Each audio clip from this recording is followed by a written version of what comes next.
Muy buenos días a todos y un cariñoso saludo.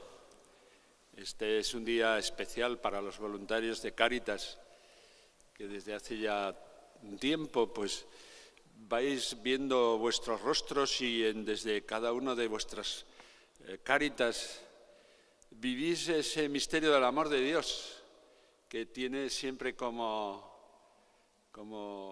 contrapartida, o si se quiere, como consecuencia el amor a los demás, como nos mandó nuestro Señor Jesucristo.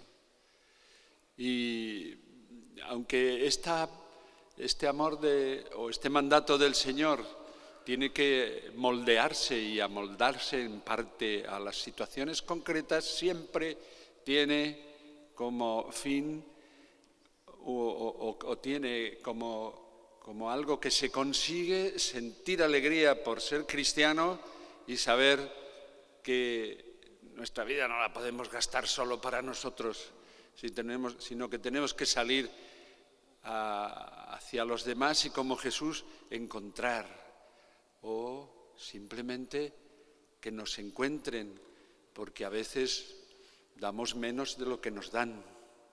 Vosotros como voluntarios de Cáritas, que vivís el día a día en cada parroquia donde nuestra Cáritas está, porque en realidad es la expresión de esa gran acción de la Iglesia que tiene que ver con todo el aspecto sociocaritativo y todo lo que significa el dolor, la amargura a veces de las personas. Creo que en estos encuentros de voluntarios, que también lo hacemos a nivel de toda la provincia eclesiástica, cada 2 años, debéis sentiros acompañados, entrar en contacto con los demás, participar y gozar de lo que hoy vamos a compartir y saber que siempre hay muchas cosas que hacer. Yo cada día me doy cuenta lo importante que es el que vaya creciendo entre nosotros una acción que vamos haciendo juntos, porque hay mucha gente que espera. A mí me horroriza haber escuchado esta mañana los 117 cadáveres que han recogido en unas playas de Libia, creo recordar, porque sigue existiendo eso que es tan horroroso, que es la guerra, el no entendimiento entre las potencias del mundo, la falta de amor y que no se haya roto todavía la ley del talión, ojo por ojo y diente por diente.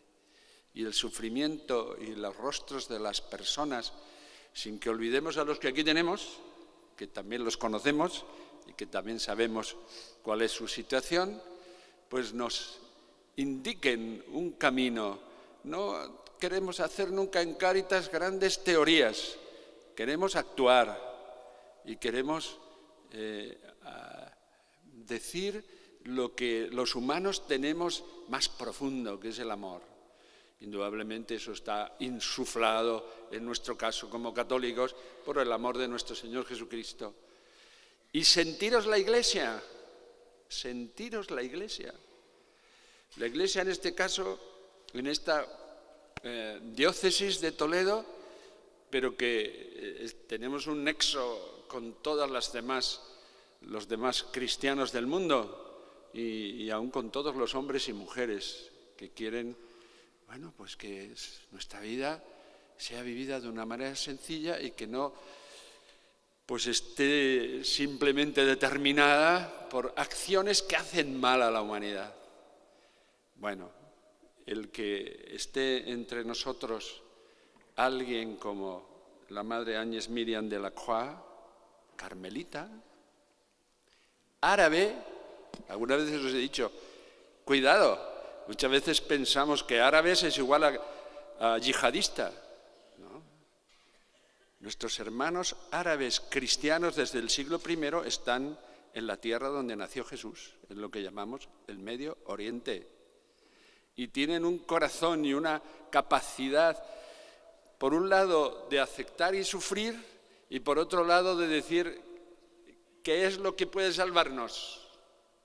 Todavía recuerdo un padre maronita en Jerusalén hace más de 30 años, cuando hablando justamente de cómo Jesús nos dice que hay que amar a los enemigos, él decía, eso es real, cuesta, pero es necesario, porque él tenía la experiencia ya entonces de su tierra del Líbano, de lo que significaba tener cada día que hacer la paz, constructores de paz.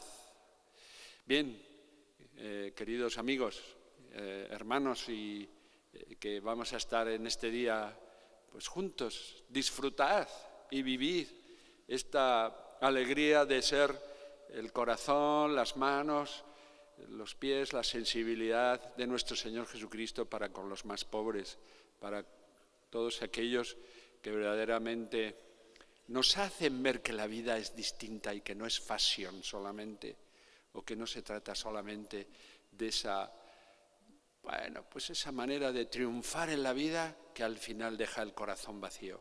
Vosotros lo tenéis lleno. Muchas gracias y buenos días. Alabado sea Jesucristo. Excelentísimo señor arzobispo, Excelencia, obispo vicario, señor delegado de Cáritas, director de Cáritas y todos los voluntarios generosos de Cáritas. Estoy verdaderamente muy honrada encontrarme hoy en esa tribuna que proclama la caridad de Jesucristo. Quisiera humildemente transmitir un testimonio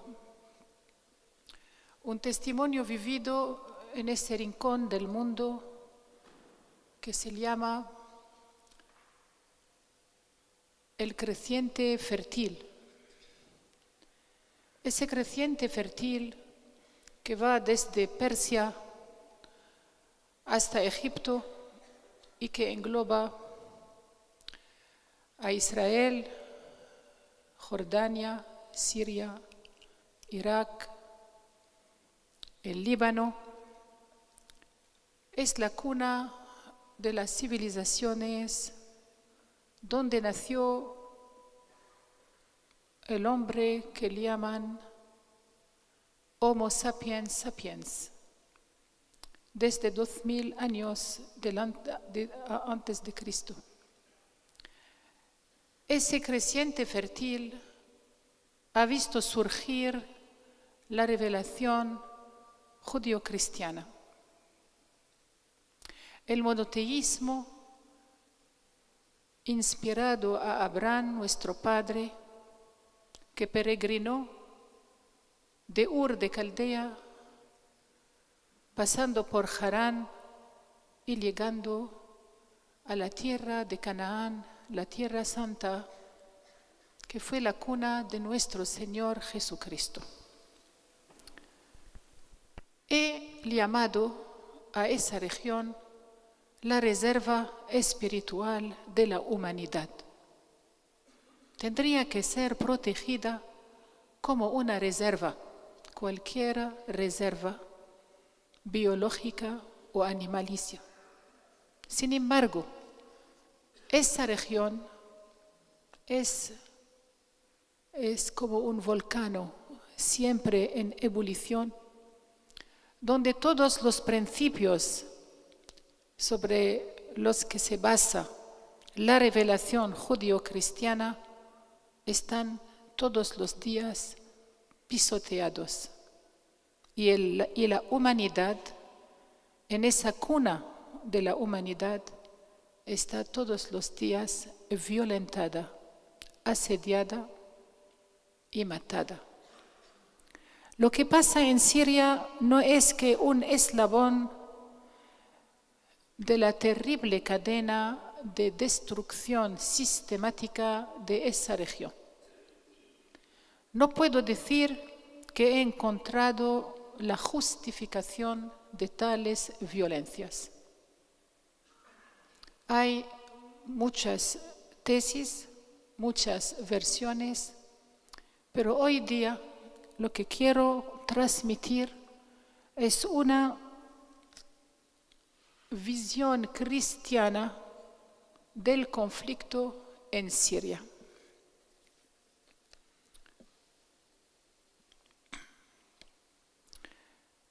Lo hago a partir de un monasterio del siglo V que la providencia me ha hecho descubrir en el desierto sirio a 90 kilómetros de Damasco, un monasterio dedicado a un santo perso que se llama San Jaime el Mutilado, porque fue cortado en 29 piezas por no renunciar a su fe cristiana. Ya ven como el monasterio era una ruina de barro, un monasterio fortaleza, y se ha convertido en un centro internacional de espiritualidad. En el año 2010, ese monasterio recibía 25.000 visitadores el año. 3.000 de ellos se quedaban por lo menos una noche para disfrutar la hospitalidad monástica que quería transmitir los principios de la reconstrucción interior del hombre moderno. Quisiera ahora abordar un tema un poco sociopolítico, pero lo hago desde un punto de vista cristiano. ¿Qué quiere decir la primavera árabe? La hermandad musulmana pide reformar una sociedad pluralista multimilenaria hacia una sociedad pluralista siguiendo su propia experiencia de discriminación constante.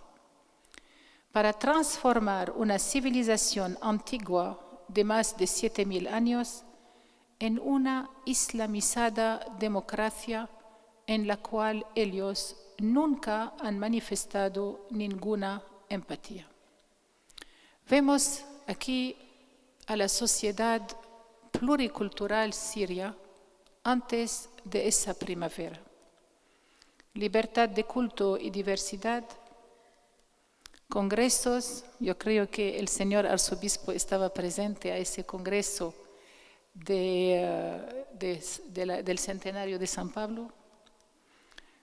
La convivencia islamo-cristiana sin violencia. La sociedad coherente en esa pluralidad.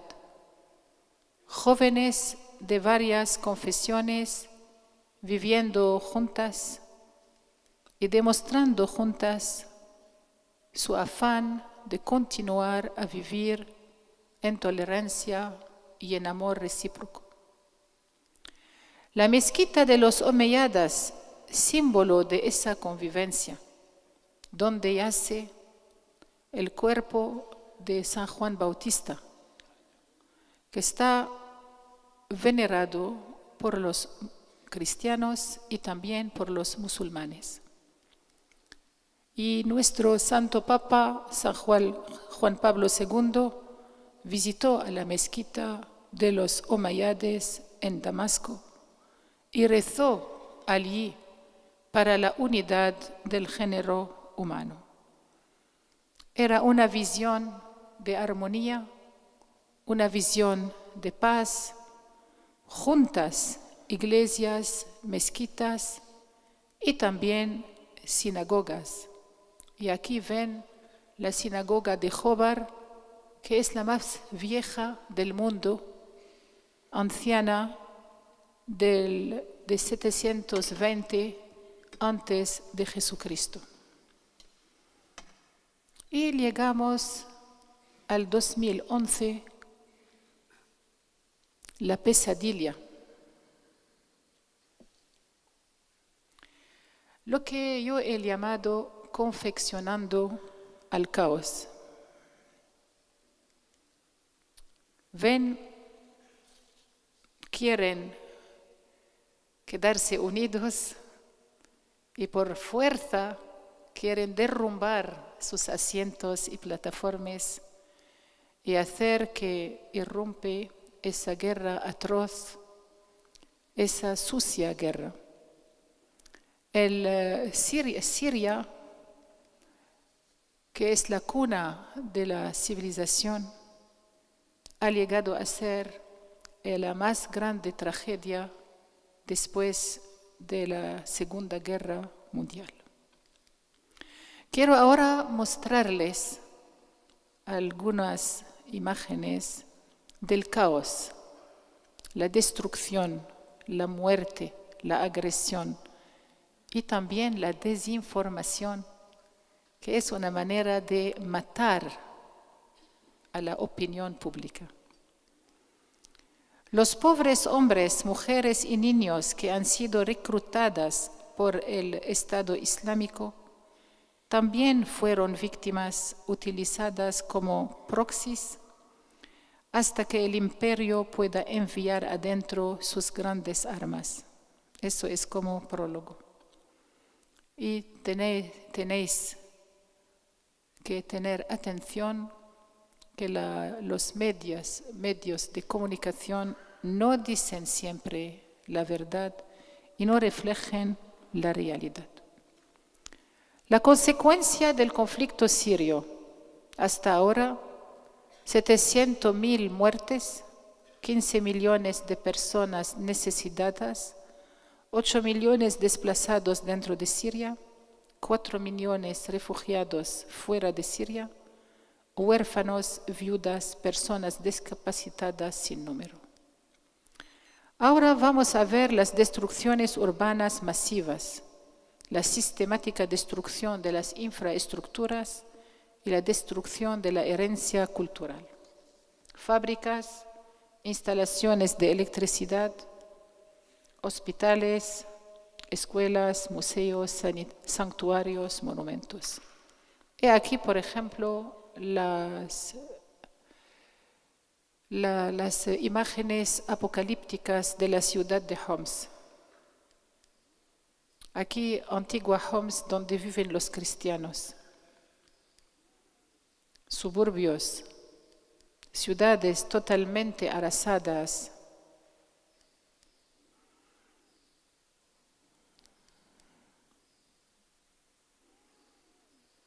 Alepo, tal vez la primera capital financiera de Siria, hoy día asediada.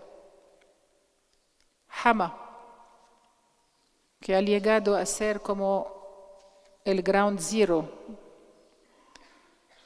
Alepo, el mercado arqueológico totalmente quemado. Hospitales destruidos. Iglesias, mezquitas, sinagogas, el santuario de la Virgen de la Cintura, donde se conserva la cintura de la Santísima Virgen, nuestra catedral de la diócesis griego-melquita de Homs,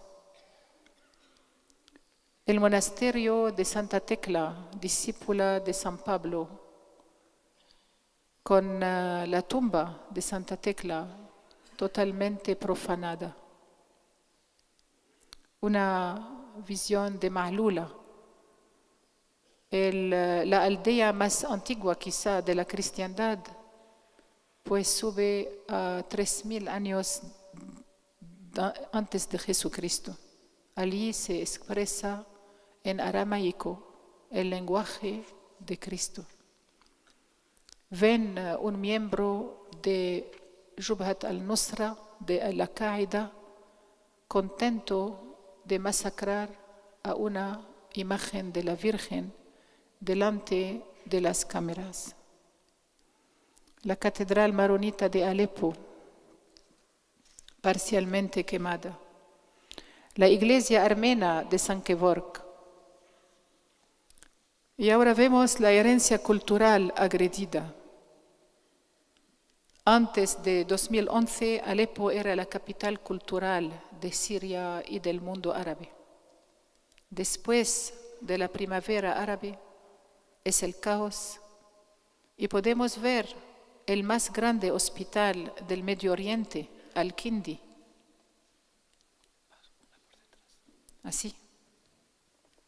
Así.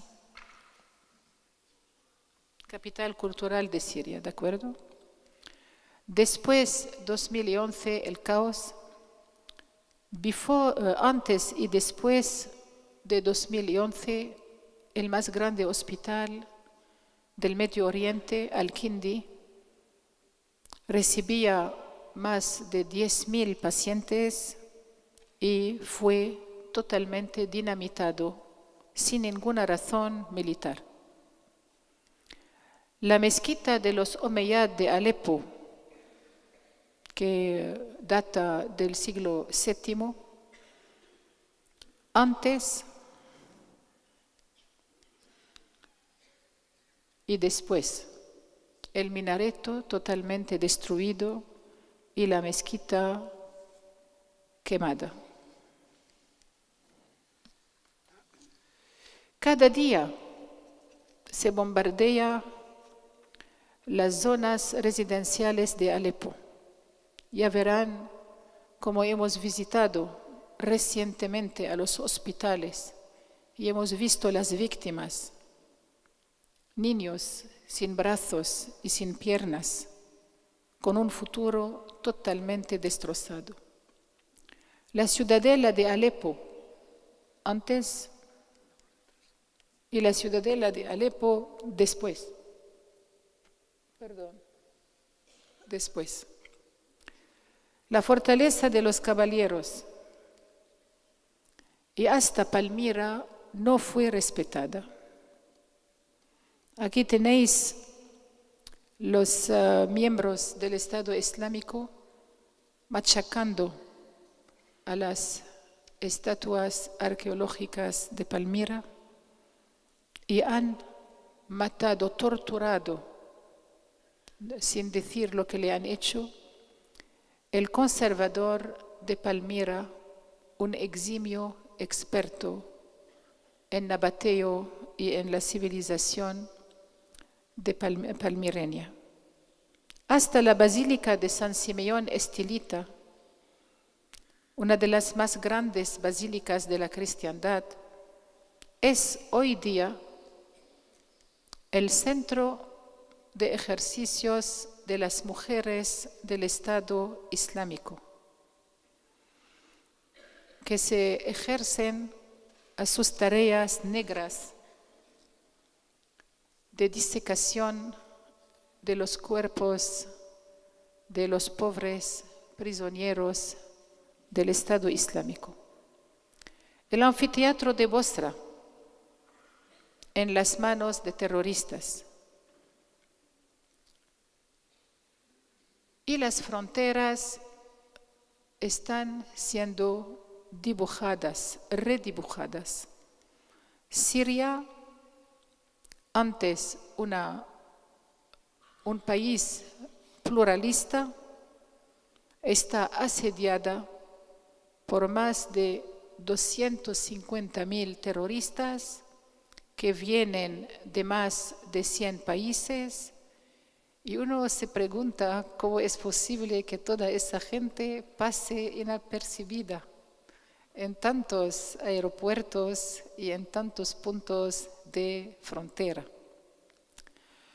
Los takfiris, Al-Qaeda y el Estado Islámico viven sin molestia y imponen la ley islámica, la más pura y la más dura, a las poblaciones inocentes, que sean musulmanas, cristianas, kurdas, yazidíes. Y el emblema del Islam, no hay Allah, que Allah y Muhammad es el profeta, de Alá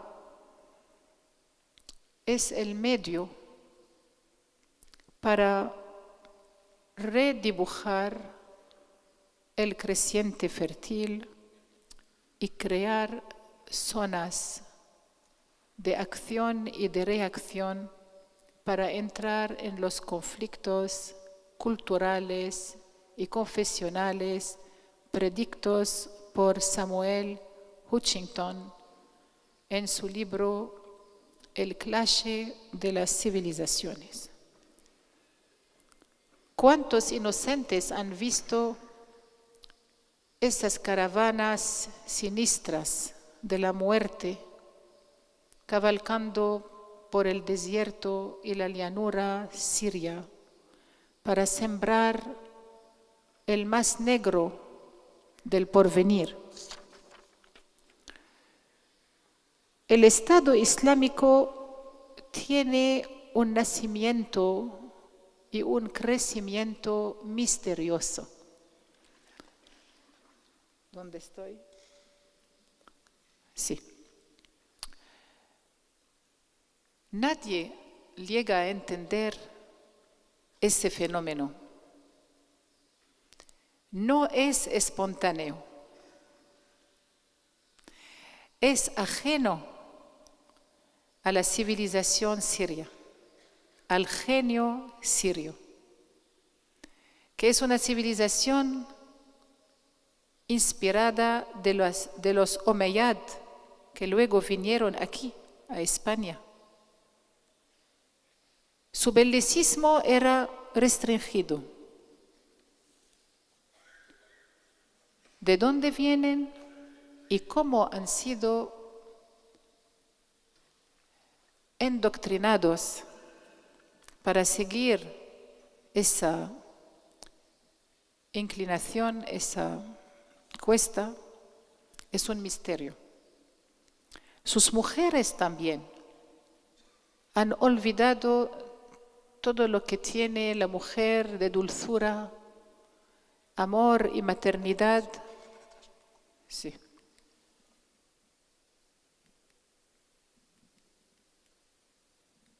Perdón. Todo lo que tiene la mujer de dulzura y maternidad para ser terribles instrumentos de violencia, de lujuria y de muerte. Miren aquí ese papelito que fue descubierto después de haber deslojado al Estado Islámico. Es el diario sexual de los miembros con las mujeres que vienen a hacer el yihad sexual. Y esas mujeres que ven, lo dicen en todas letras: venimos para degollarte, ciertamente en nombre de Alá. El reino del terror y de la violencia es la primavera árabe. La degradación de la religión cristiana, que está montada sobre película, con efectos como los de Hollywood y vista por el mundo entero.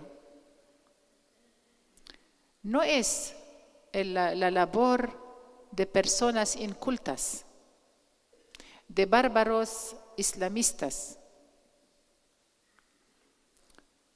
Es el fruto de una labor muy concertada, muy concientizada y muy experta. Una pregunta crucial: ¿de dónde el Estado Islámico compra sus armas? ¿De dónde le viene tanto dinero para construir su imperio? Lo que es claro es por la venta del petróleo. Pero ese petróleo, ¿quién lo compra? Pues sepan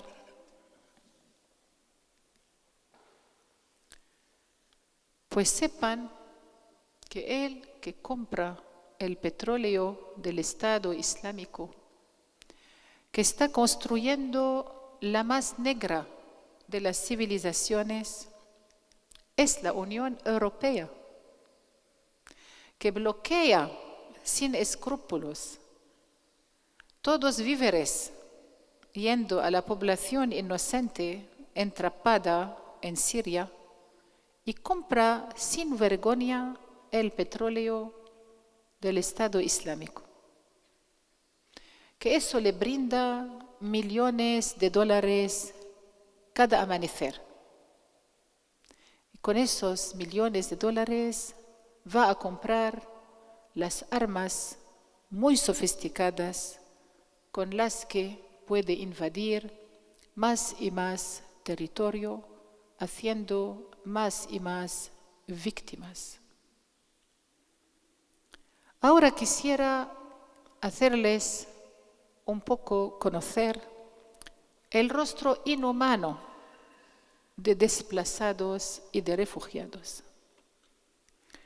Siria tiene dentro de sí más de 8 millones, ahora son 10 millones de personas desplazadas. Ya ven las migraciones al tanto de las invasiones y de las agresiones sobre residencias. Tiene aquí un volumen de los refugiados en los países vecinos, en Turquía, en el Líbano, en Jordania y en el Irak. Son familias enteras que huyen de la violencia. Estadísticas comprobadísimas.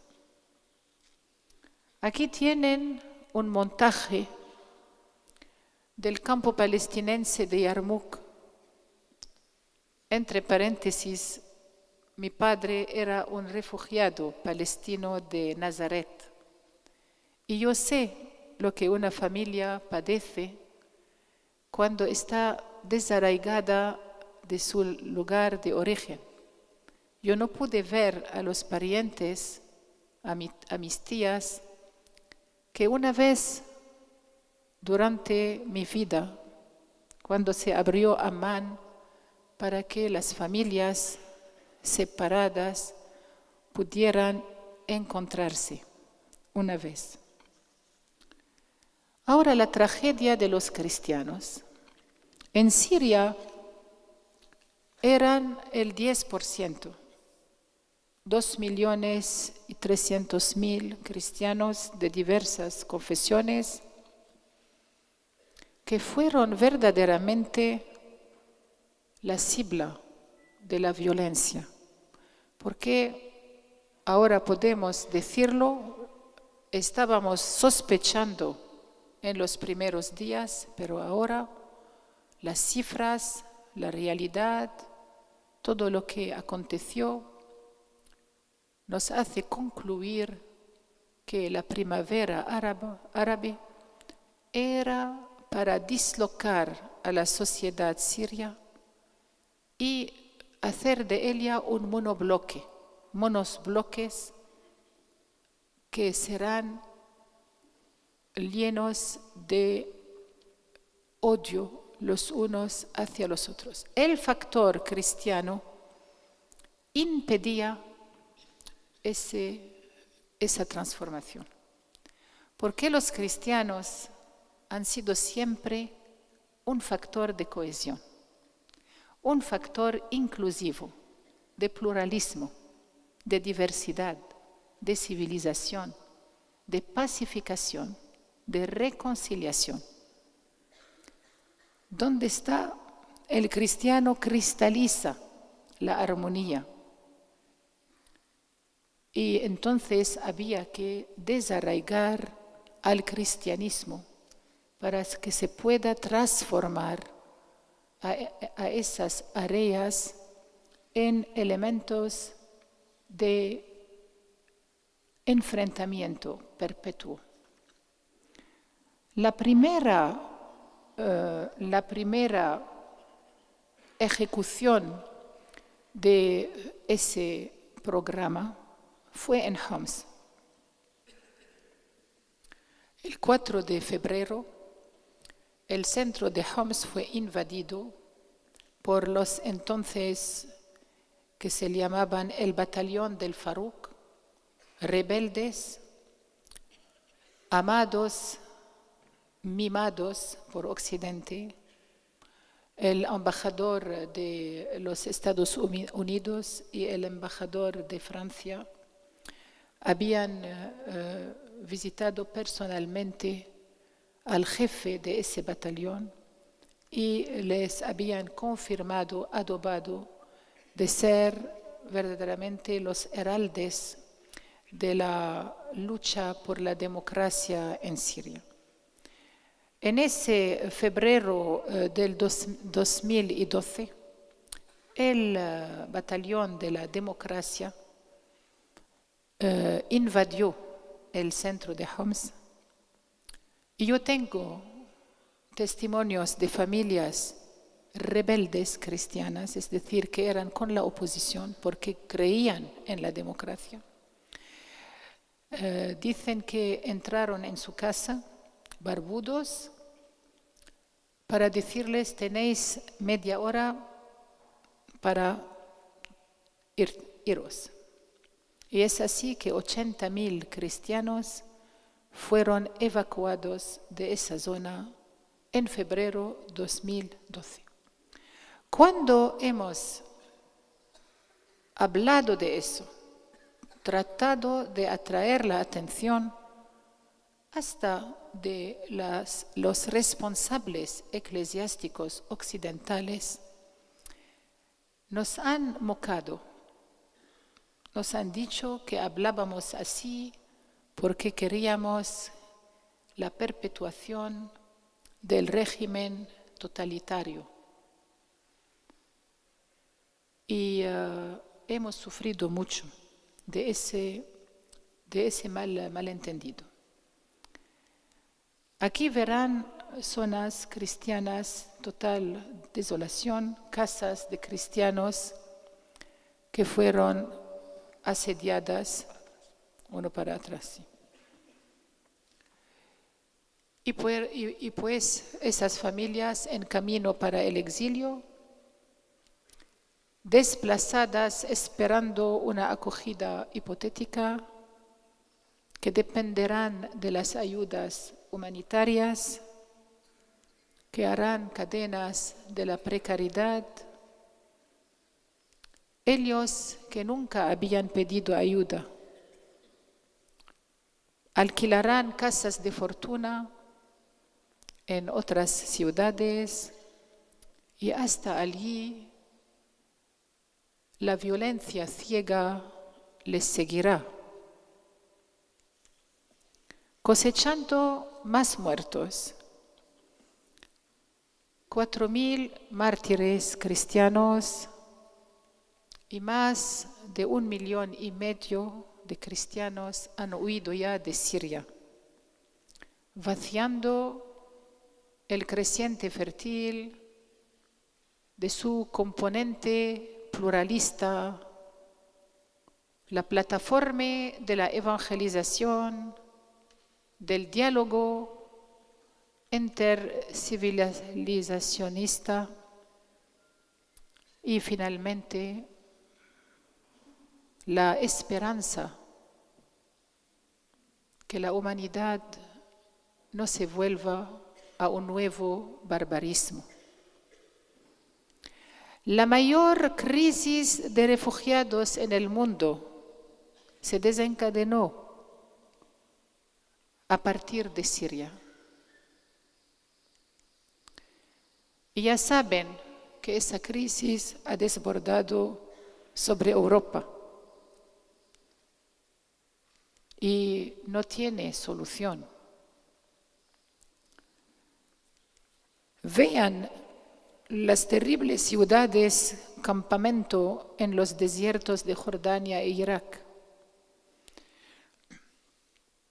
donde la vida continúa. Esa gente que sufre el frío en situaciones muy precarias. Los cristianos tratan de ser fieles y hasta ponen la cruz sobre las tiendas, pero sin seguridad, sin que nadie os protege, con el asedio constante de los nuevos bárbaros. ¿Qué hacer sino pedir que una puerta se abre para el exilio? Yo os digo que en Irak, del 1.500.000 de cristianos arraigados desde 2000 años, no quedan más que 200.000 y cada uno está soñando en dejar. Lo mismo en Siria. Cuanto más se alarga la crisis y se inventan nuevos medios de terror, cada uno piensa en sus hijos para ponerles a salvo. Los innombrables huérfanos, las madres que han perdido a sus pequeños, se cifran por 3,5 millones los huérfanos y los llaman la generación perdida. Los niños que no han visto más que escombros y destrucción, que viven con la sombra de la muerte. Yo he encontrado a una niña alawita, fue rescatada de un masacre de Al-Qaeda en las montañas de Latakia. Había perdido 45 personas de su parentesco, es decir, no tenía a nadie. Los niños sirios son verdaderamente una generación perdida.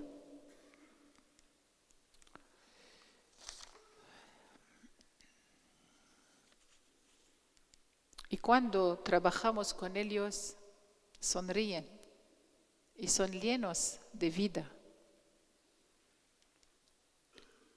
Millones de minorías sirias e iraquíes tienen el sentimiento de no ser más acogidos en ese planeta.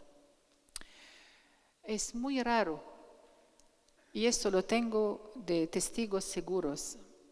Cuando una familia islamista pide refugio a ciertas embajadas europeas, inmediatamente están acogidas. Cuando una familia cristiana pide acogida, está rechazada. Yo creo que la ecuación es 200 familias islamistas por una familia cristiana. Hubiéramos querido que haya más transparencia para esa crisis de refugiados.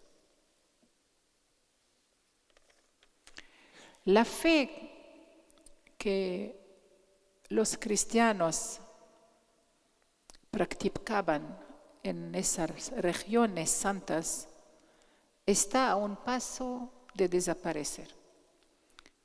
Y he aquí las naves de la muerte que exportan la crisis al occidente. ¿Cuánto Europa tendrá que distribuir ayudas humanitarias?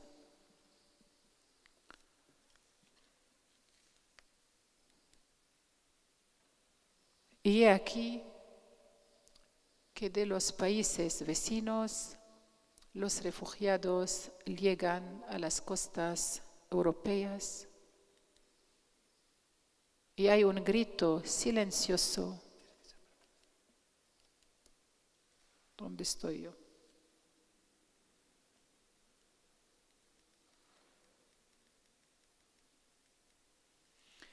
Y hay un grito silencioso a la conciencia del mundo. Ahora quisiéramos compartir la respuesta humilde de nuestro monasterio a esa situación, quiero decir, apocalíptica. En medio de los acontecimientos hemos ido ayudando a las familias de detenidos, rezando delante de la barbaridad de los hombres y abriendo el paso hacia la reconciliación a través del perdón mutuo. Hemos creado el Grupo Internacional de Apoyo a la Reconciliación en Siria. Si me permiten, les contaré la historia de Abu Fayyad. Abu Fayyad es un hombre de Homs, muy humilde, un funcionario. Estábamos en un hotel de Homs laborando, negociando la paz en un suburbio muy afectado, con rebeldes infiltrados que ponían en peligro la vida de más de 300.000 personas. Después de todo un día de debates, las personas enfrente no se ponían de acuerdo. Se levantó ese hombre, ven la flecha sobre su cabeza, y dijo, es que me pueden dar la palabra. Dijo, yo soy el papá de un hijo único que se llama Fayyad, y nos pasó su foto. 20 años, universitario, cada día se iba a la universidad de la ciudad y un día no volvió, en 2013. La familia lo buscó, pero sin resultado. Un día los llaman por teléfono. ¿Quieren ver a Fayyad? Dijo, sí, ciertamente, todo lo que se necesita lo haremos. Entonces les dijeron, mañana a las 10 les traeremos Fayyad. Y esa familia reunió al parentesco, a los amigos, a los vecinos, se preparó como se dice, la carne, los balones, todo lo que podían, que Fayyad volvía después de 6 meses de ausencia. Ahora les voy a hacer ver una foto difícil. El momento venido, llegó un coche y echó una carga y se fue. Abrieron la puerta. ¿Y qué es lo que vieron? Fayyad cortado en piezas dentro de un saco de plástico. Y nos mostró esa visión bestial.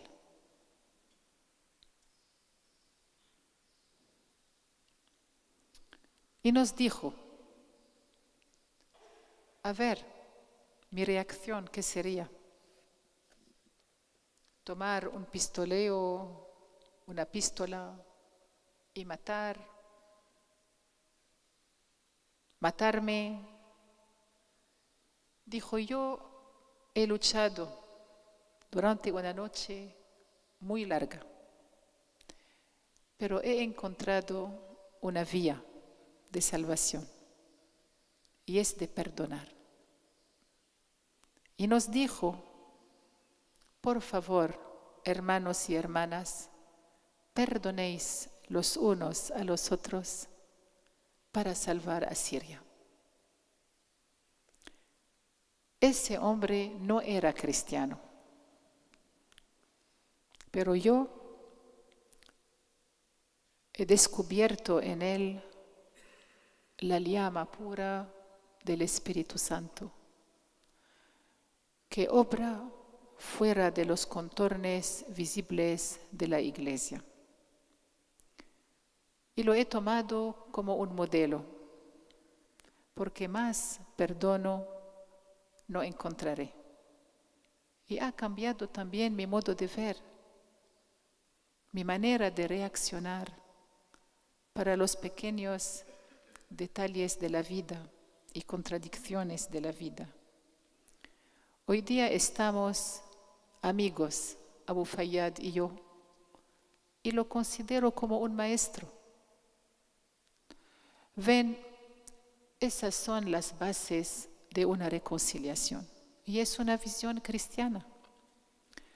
Lo mismo ha hecho el pastor a quien le cortaron a su hijo en trozos, en la misma iglesia evangelista y también de Karakosh.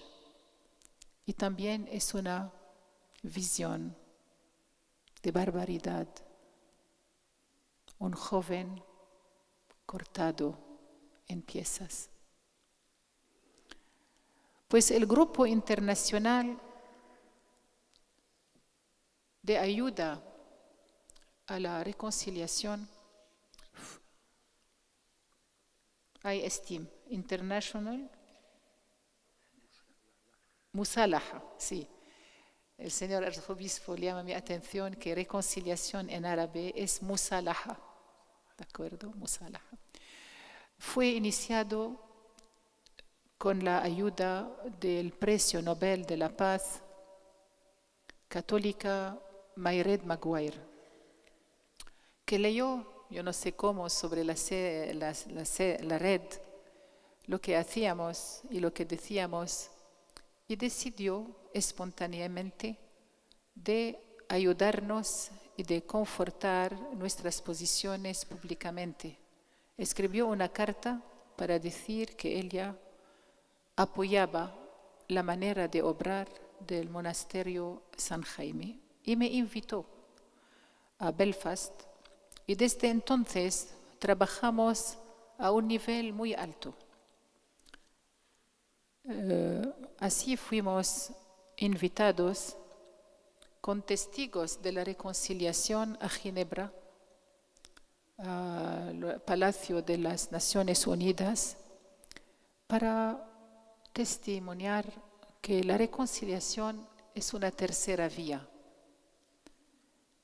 He podido también encontrarme con el presidente de la Unión Europea, el señor Van Rompuy, 2 veces, que me decía, yo puedo decir ahora porque ya no es presidente, que las naciones europeas estaban obligadas de obrar por unanimidad. Es decir, que si una nación quería algo, las demás tenían que hacerlo. Y que para el conflicto sirio había solamente 2 naciones que estaban así, habían tomado el partido de ayudar a los islamistas. Y él es un buen cristiano y sufría mucho de no poder hacer nada concerniendo los acontecimientos. Les muestro aquí varias actividades de la reconciliación en Damasco y en muchas partes. Hemos también obrado con Carla del Ponte para encuestas fidedignas concerniendo las violencias en Siria. Y la tarea de reconciliación, puedo decir que ha abarcado todas las confesiones, todas las facciones y todas las religiones. Aquí estoy con la comunidad hebrea de Francia, que fue un escándalo porque había algunos judíos pro-islamistas que no querían que yo me hiciese ver con ese grupo muy influente de la comunidad hebraica. También hemos trabajado en los medios de comunicación, conferencias en Europa, y los activistas de la paz vinieron al Líbano y a Siria para percatarse de la situación. Pudieron encontrarse con personajes del gobierno, pero también con las tribus a favor del régimen y con ciudadanos en contra del régimen, como en el famoso barrio de Al-War, donde lanzamos una dinámica de reconciliación fundada sobre la paz y el perdono mutuo. Ya verán, aquí es un miliciano que ha perdido su brazo, aquí una viuda cristiana, aquí delante de un cadáver. En el terrible día en que me fui a Homs para averiguar la verdad, el día 5 de diciembre de 2011, donde encontré cientos cadáveres en el hospital central, asesinados, nadie sabía por qué, y nadie hablaba de eso. Hay personalidades que apoyan a la reconciliación, el primero siendo nuestro patriarca, Gregorio III, Laham, el patriarca maronita. Por un momento, el presidente del Partido Europeo Popular, EPP, que hoy día falleció, estaba también a favor de la reconciliación y me invitó y decidí que el señor patriarca tenía que venir a la Asamblea General, donde había 13 jefes de Estado y pudimos hablar de la reconciliación. Había Angela Merkel y Barroso y muchos. El mufti aprueba Musalaha. Él mismo le mataron a su hijo y perdonó. Y en nombre de Musalaha me pasa un Corán. Hay también personalidades un poco menos religiosas, como Sharon Stone, y otros artistas que soportan, que apoyan a la reconciliación.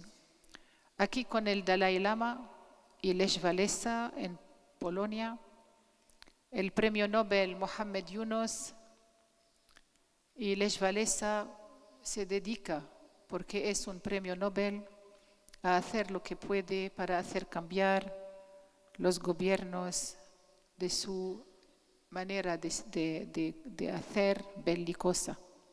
Aquí en Polonia se está plantando el olivo de la paz. Quiero que tengo un poco más de tiempo, darles dos ejemplos de un trabajo sobre la tierra, en la realidad de reconciliación.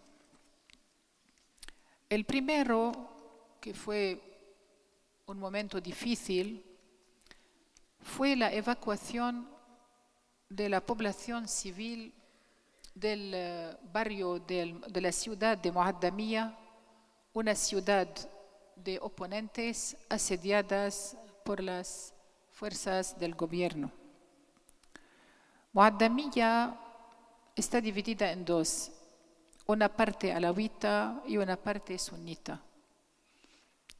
Y la parte sunita está asediada por los alawitas y por el gobierno. Me llegaron voces que niños estaban muriendo de hambre dentro de Muaddamiyya. Esto era durante el verano 2014. Me fui a la ministra de Asuntos Sociales para decirle: hay que hacer entrar comida, por lo menos a los niños. Y si no quieren hacerlo, yo lo haré. Y que me disparan si quieren. Pero las familias, me dieron el permiso, pero las familias me mandaron decir que si verdaderamente quería servirles, que querían salir, porque cada día había combates y muchos morían.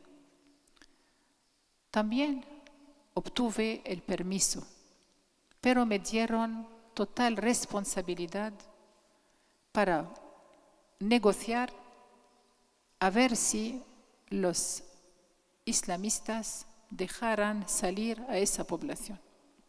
Aquí verán, aquí estoy delante de una barrera que existe desde 2 años.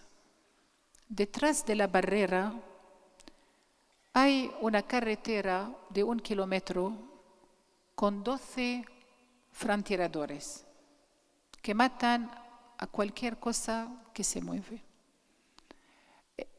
Hemos esperado durante 2 horas la llegada de las familias, pero los milicianos les impedían porque querían que alguien les diese un poco de importancia, y por eso yo decidí de abrir la barrera y pedí que me hiciesen una bandera blanca. Yo creo que la hicieron con una camisa, y me aventuré en esa carretera de la muerte.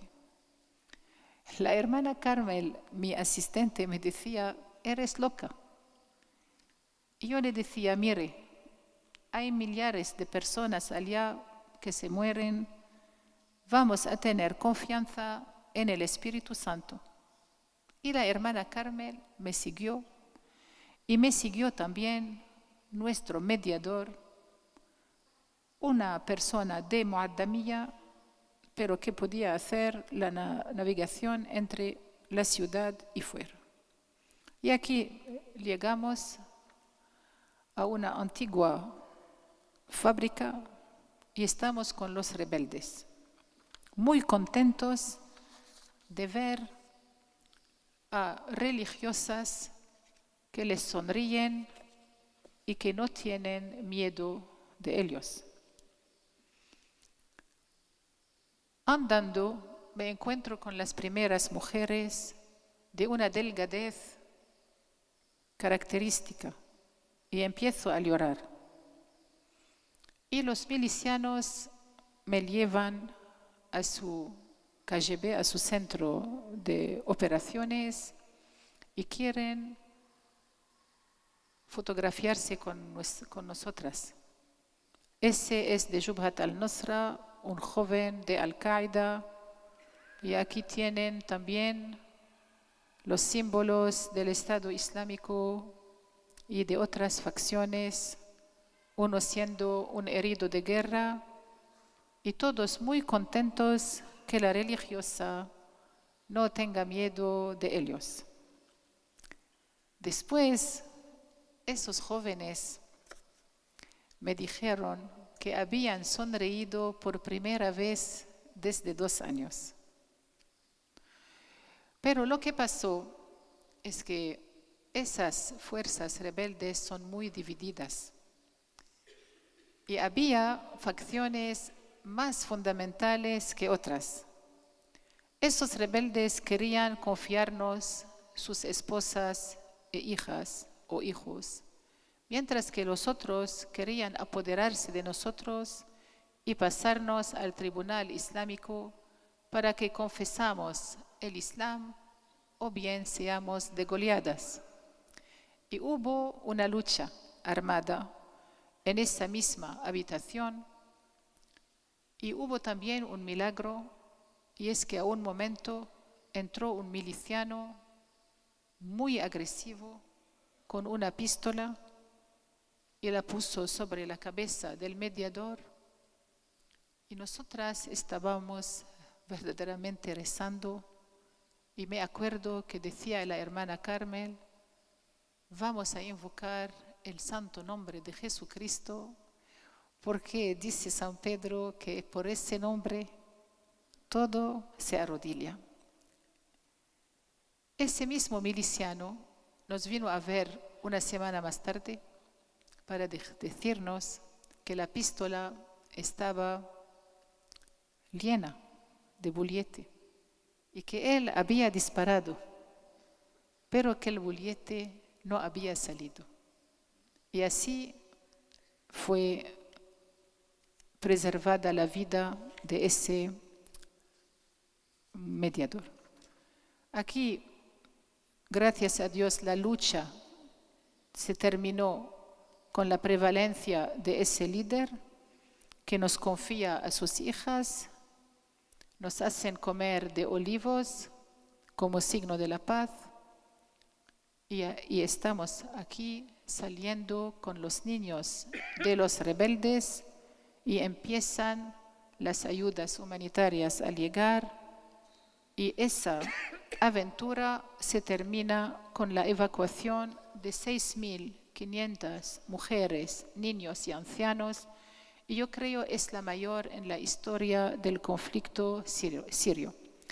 El último día tuvimos la sorpresa que 650 de esos rebeldes que habían empezado a sonreír vinieron a dar sus armas y sin negociaciones y a decir que querían el camino de la paz más que el camino de la violencia.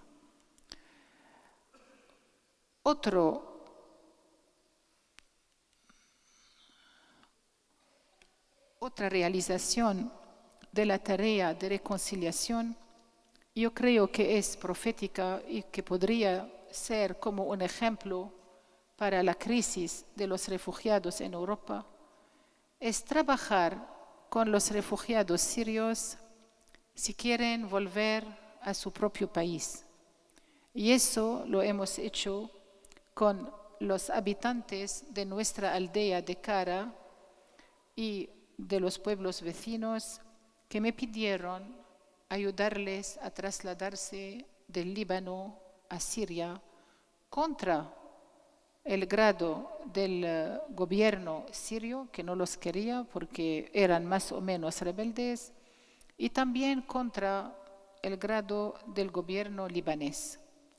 Yo no les diré todas las peripecias, pero durante 4 días nos fuimos aventurados en las vías del Líbano con una caravana de más de 200 camiones y vehículos con 2.000 personas que tuvimos que nutrir hasta que el gobierno nos dejó entrar en Siria.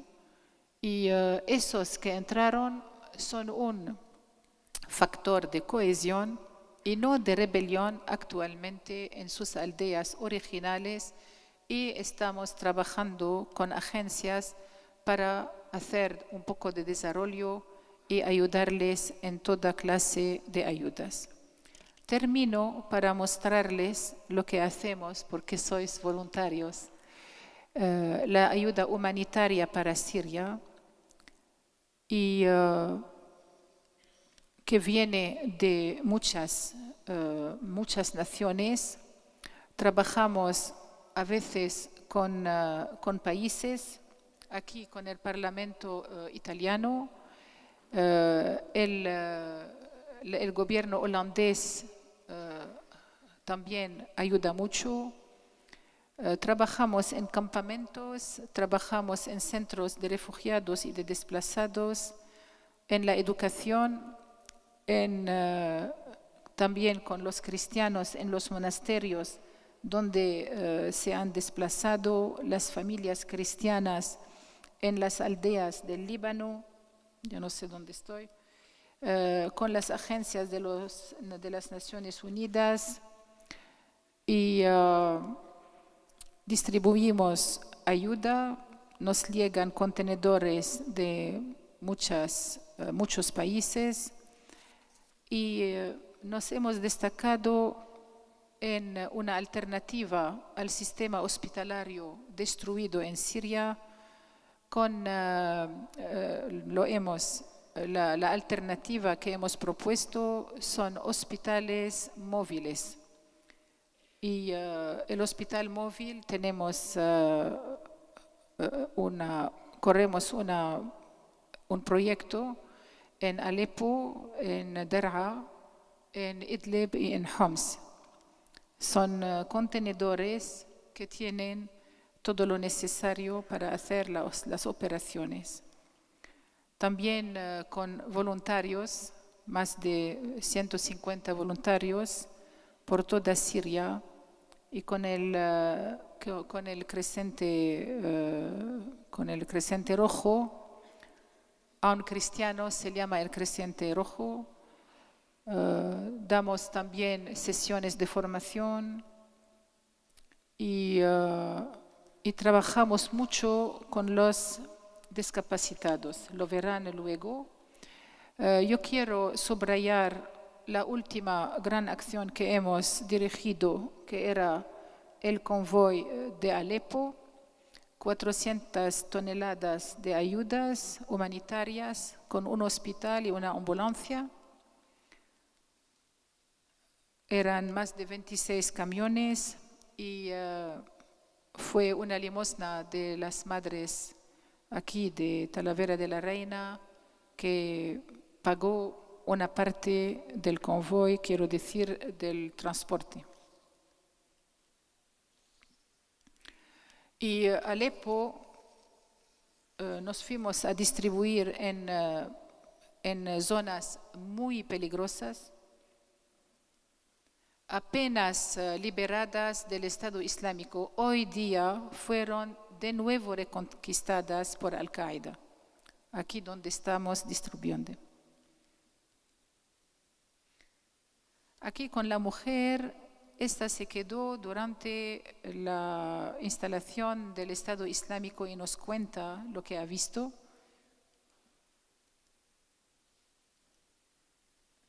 Y se vuelve con la caja, con el emblema del monasterio. En los hospitales hemos visto las víctimas de los bombardeos incesantes sobre las residencias civiles. Aquí la niña Insaf, que ha perdido su brazo y su pierna. Y termino con esa familia cristiana cuya hija es autista. Y trabajamos con la ONG que ayuda a los discapacitados en Alepo. Entre paréntesis, hemos podido hacer llegar 200 sillas de rueda, pero ellos tienen una lista de 9.000 discapacitados que necesitan una silla de rueda. Esa mujer, su marido, se dijo, ya que todo el mundo está yendo a Europa, a ver si me voy y encuentro un lugar más seguro para mi hijita autista. Y se fue sobre una nave, pero murió. Y así tenemos una viuda que tiene que cargar toda la tarea para hacer vivir a sus hijas. Estamos haciendo lo que podemos para venirle en ayuda. Después de este convoy, Alepo fue continuamente bombardeada y también hemos vivido 2 grandes explosiones que han matado a 250 personas en Jable y también en Tartus. Y termino con unas imágenes de la muy humilde tarea de nuestra comunidad con los discapacitados de la región. Cada día vienen a nosotras y tratemos de darles el más grande cariño que podamos.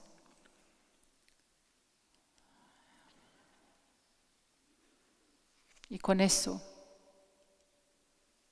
termino. Gracias.